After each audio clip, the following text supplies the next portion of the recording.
ҳунарманди халқии Тоҷикистон Аҳмадчо Улфатчоев аз олам даргузашт. дирӯз 9 октябр ҳунарманди халқии Тоҷикистон Аҳмадчо Улфатчоев дар синни 75 солагӣ дар бемористони Қарияи Боло аз дунё даргузашт. дар ин бора раёсати фарҳангии шаҳри Душанбе хабар медиҳад.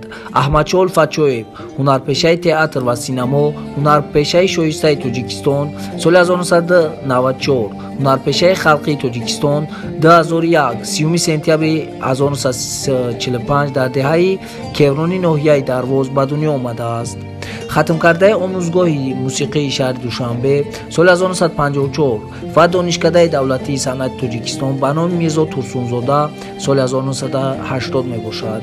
баъди хидмат дар сафи артиши шӯравӣ соли 1964-1967 ба сифати роҳбари мусиқии дастаи ҳаваскорони ноҳия кор кардааст. аз соли 1975 то имрӯз дар театри давлатии Академияи драмаи тоҷик ба номи лоҳутӣ фаъолият мекард. Аҳмадчо Улфатчоев инчунин дар рушди синемои миллӣ саҳми боризе худро гузоштааст. ин буд хабари имрӯза. ҳатман обуна шавед ва лайк монед. зинда бошед.